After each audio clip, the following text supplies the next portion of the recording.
Presidente del Consejo Europeo de la Unión Europea por la declaración que acaba de formular y pido a protocolo que acompañe a su excelencia.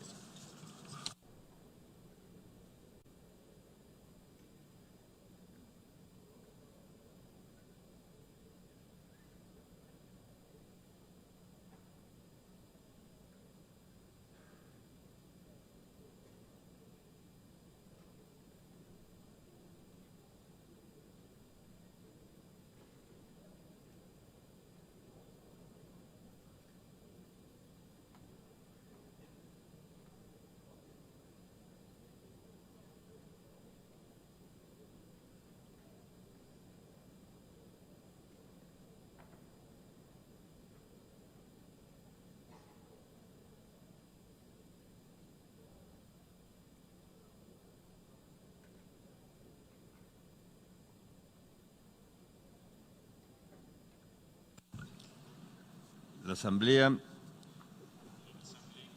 escuchará el discurso del excelentísimo Mohamed Abdullahi Mohamed Farmajo, Presidente de la República Federal.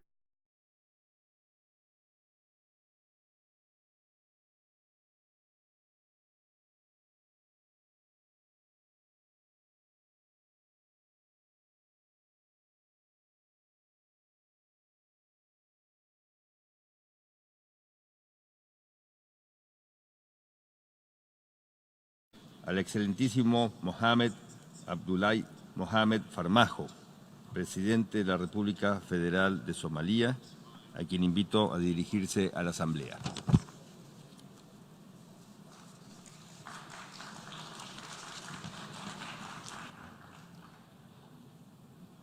Mr. President, Honorable Head of States and Governments, dignitaries, and ladies and gentlemen, it's a great honor and privilege to address you on this 74th session of the United Nations General Assembly.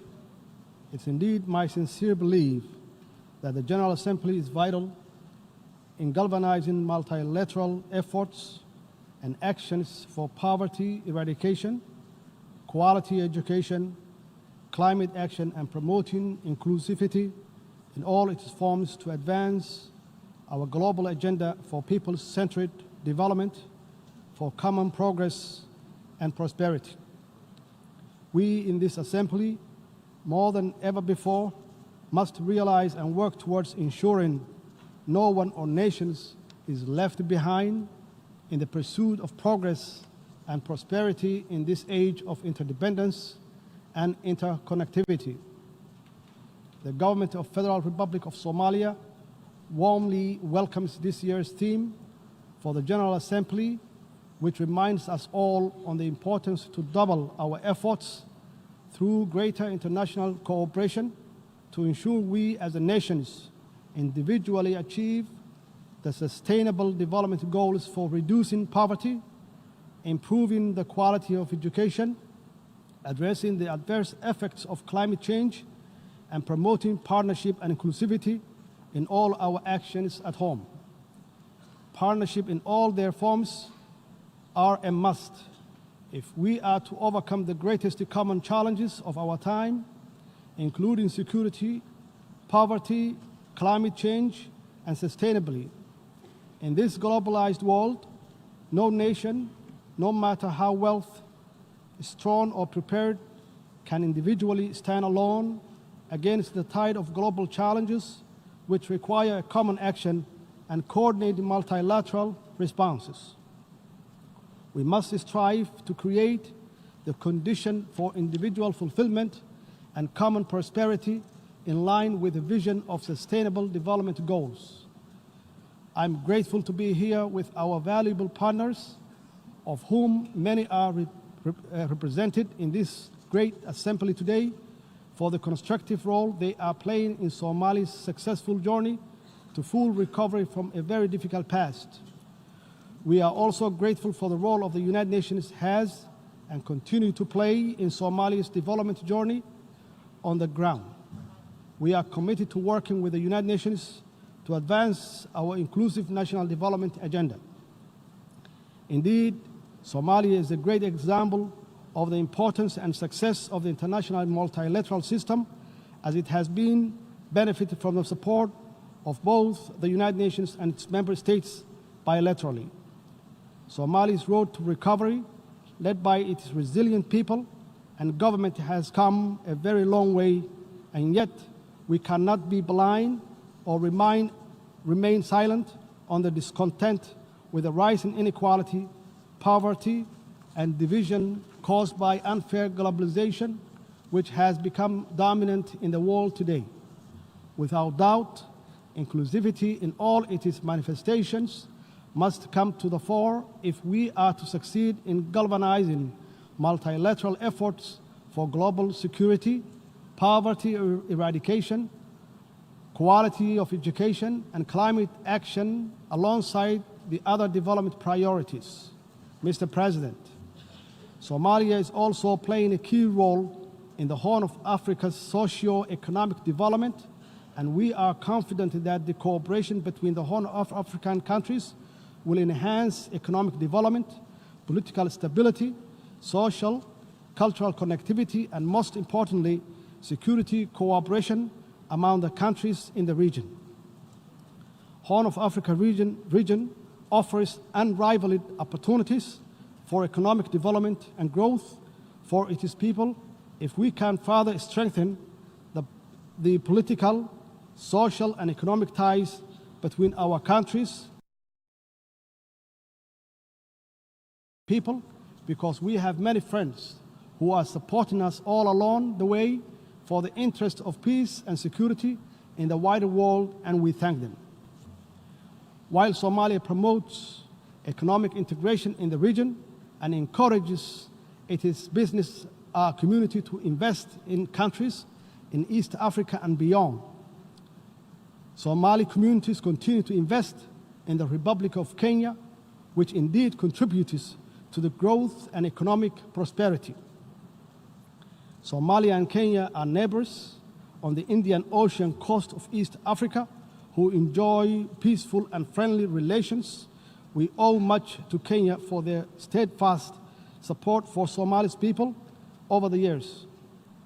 While our overall relations are excellent, our maritime boundaries has never been delimited and is the subject of disagreement between our two sister states. Bilateral negotiations did not achieve an agreement in the past. In order to obtain peaceful and equitable settlement in 2014 and in conformity with international law, Somalia instituted proceedings before the International Court of Justice, the highest legal authority of the United Nations. We are very pleased that the court found that it had jurisdiction to resolve the dispute and that it scheduled final hearing on the merit of the case for the first week of November this year. Somalia, as a member of the United Nations and a party to the statute of the court, is committed to seeing this judicial settlement process through to its end. Somalia has pledged to comply with the court's final judgment and to accept the boundary that is delimited by the court. As a matter of international law, the court's judgment will be binding on Kenya as well. And we trust that when that judgment is issued and the boundary is established, a lasting settlement of this long-lasting dispute will finally be achieved. In addition, on September 3, 2019, Peace and Security Council concluded that African Union is not empowered to intervene in this case before the court. Mr. President, I would like to further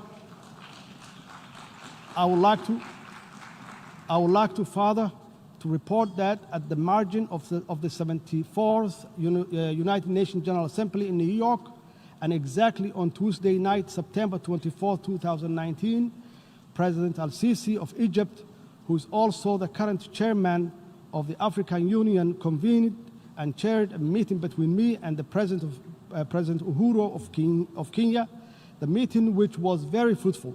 We agreed to restore our good brotherly relationship is strengthening the diplomatic and political cooperation.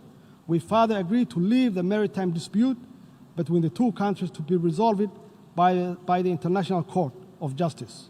Somalia is committed to maintain good relationship with Kenya. Mr. President, the Somali government is strongly committed to its ambition and enabling peace building and state building agenda, and we are making clear strides toward achieving inclusive politics, strengthening democracy, and constructing the very rights-based national institutions that are the pillars of strong societies. I am proud to report that we have held successful regional elections in some federal member states in the build-up to the planning national parliamentary and presidential election in 2021, and we are determined to facilitate the success of this process through an inclusive electoral bill, which voter registrations and better public awareness of the importance of inclusive politics and national progress. From all this, it's clear that Somalia is a historical example of reform, resilience, and people-driven progress and recovery. Today, our national discussions focuses on how to deliver inclusive politics, public services, financial and economic reforms, growing the economy, good governance, advancing regional cooperation, and how to finally defeat the threat of Al-Shabaab terrorism organizations with our valuable partners at home and abroad. Security has been our government's focus and greatest public expenditure since taking office because everything else, including poverty eradication, quality education, climate action, depends on it. We, alongside our international partners, are working tirelessly to rid the last pocket of violent extremism and their terrorist activities from Somalia. This task is by no means easy because of the violent, cowardly, and opportunistic guerrilla tactics Al-Shabaab terrorist uses, including bombing innocent civilians and private businesses.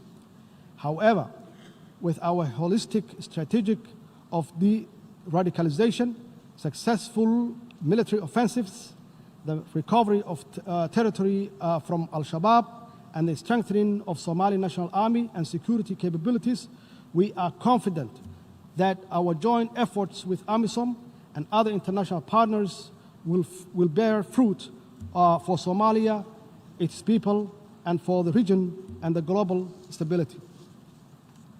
We are building a well-trained armed force and right-based security and accountable institutions to take over the responsibility of securing Somalia. Our government, in partnership with AMISOM and other key international supporters, is working hard to achieve this through transition plan in line with the national security architecture.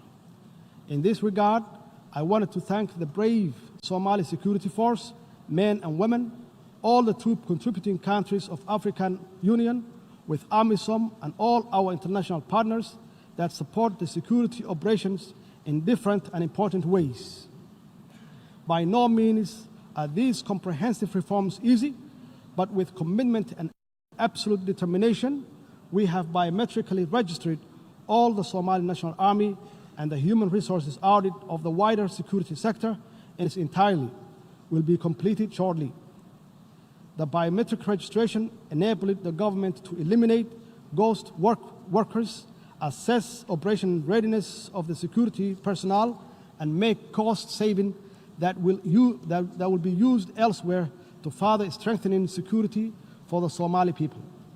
I'm convinced that Somalia's successful security sector reforms will provide us with the best possible security apparatuses to safeguard the well-being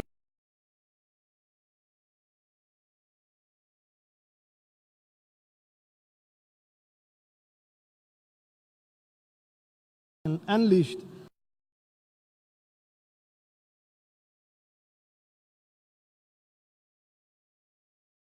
on education, and most certainly galvanizing our multilateral efforts for any development anywhere must start with national and international support for education in all its forms. In Somalia, a key symbol of our national recovery has been the enormous expansion of education provision across the public and private sector in all stages of learning. We fully understand the need to encourage, support, and build on the existing public-private partnership model of education delivery with its strong oversight by the federal government. Despite our difficult past, today the design and delivery of quality education and its governance and delivery framework is the most crucial education objectives we set as a government. This is critical for our young generation to catch up and even perhaps leapfrog in order to compete in globalizing economy and benefit from and contribute to achieving the Sustainable Development Goals by 2030. Given the importance of quality education to Somalia's peace building and state building processes, as well as its overall development, our government has embarked on an ambitious reform program which aims to expand access to education for our children, adolescents, and youth, including those from marginalized communities, the disabled, and girls and women. We are focused very clearly on improving the quality of learning outcomes, especially at early grade levels for all learners. We are also committed to increasing enrollment rates, ensuring the market relevance of learning opportunities to sustainably grow the economy in creating much-needed jobs and injecting further confidence in our people and country's prosperity and prospects. On the practical note, the Somali government is in the process of developing an inclusive and relevant national curriculum alongside rehabilitating all public schools while working hard to establish technical vocational schools and invest in the next generation of teachers and leaders in our schools. For the 5th year in a row, Somalia held the national exam successfully, and most of our students, including those that had disabilities such as blindness, participated and succeeded. We are proud of them. We are proud of them all, and will continue to improve their learning opportunities and employment prospects through better policies, stronger partnerships, accessible facilities, and educational leadership. To strengthen quality education globally, we must all share good practices, transfer successful policy, and make the necessary link between education, opportunities, and international peace, security, and development. Mr. President, Somalia is very committed to improving the status of the country's environment and to promoting community resilience for both present and future generations. Somalia has taken major steps in instituting environmental management authorities to implement changes on the national level. The establishment of the Directorate of Environment and the Climate Change within the Office of the Prime Minister, for example, is a step in the right direction, and we are confident that the Directorate will effectively lead the development and implementation of the environmental regulations and policies. This is evidence of our commitment to climate actions for a better, cleaner, and inclusive, prosperous environment. Indeed, climate change threatens to increase the frequency and severity of environmental impacts, and Somalia and the country with a long-standing coastline in continental Africa is already experiencing the effects of rising sea levels and rising average temperature that's exacerbated by the effects of degraded land and deforestation. The 2017 drought in Somalia had significant impact on the environment, economy, and natural resource sector, with ecosystem losses that damages estimated at an equivalent of more than $600 million US. The loss in productivity of the natural capital indicates difficult times ahead. Resources have been decimated and destroyed in some regions of the country. This has directly and indirectly affected the lives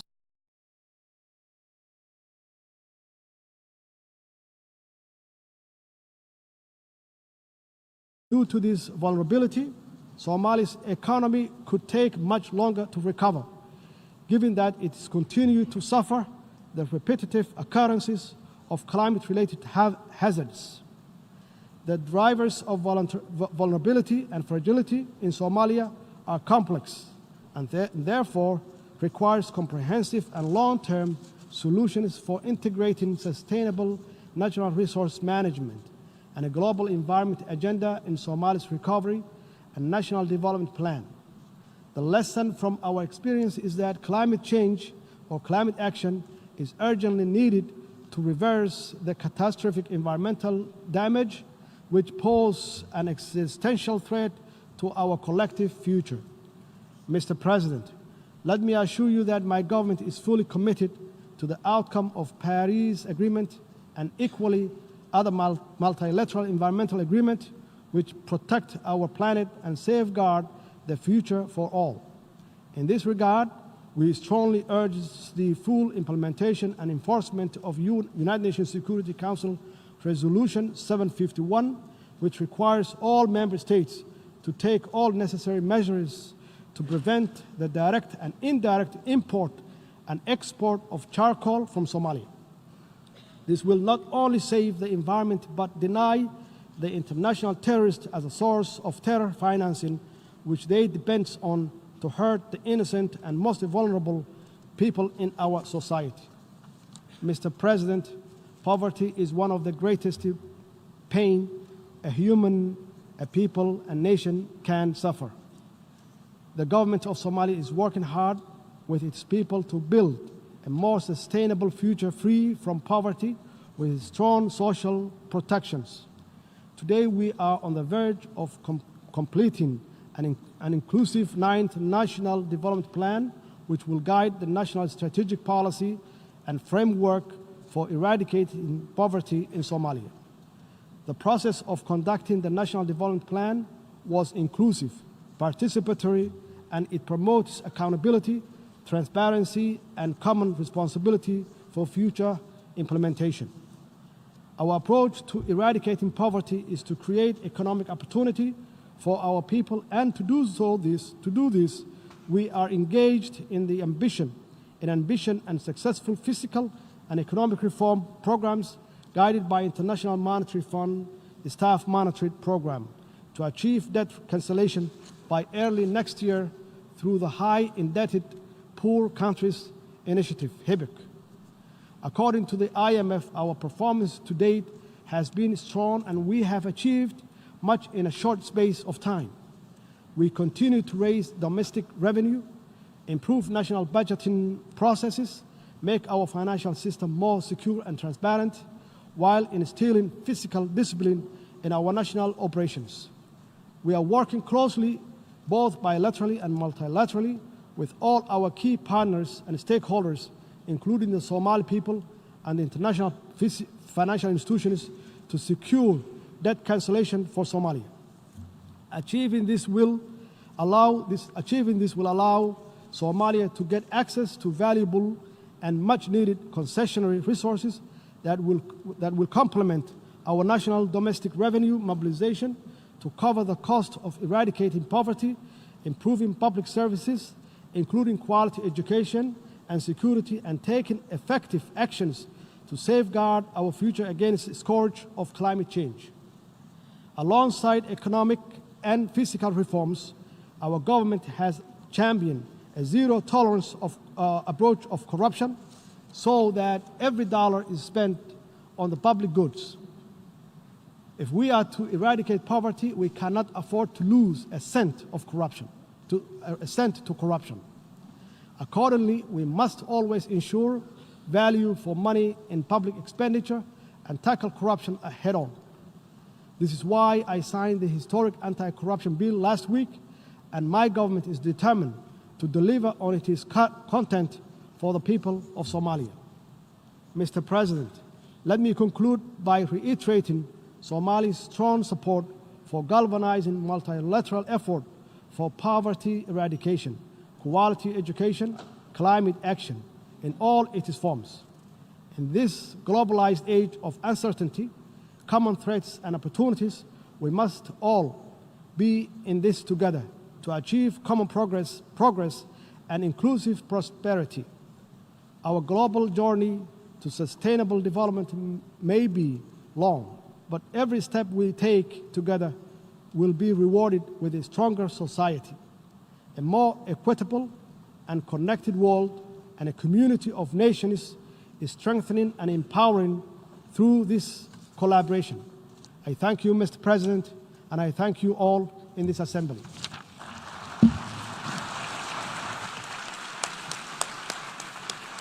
En nombre de la Asamblea General, deseo dar las gracias al señor Presidente de la República Federal de Somalia por la declaración que acaba de formular. Ruego a los representantes que permanezcan sentados mientras despedimos al jefe de Estado.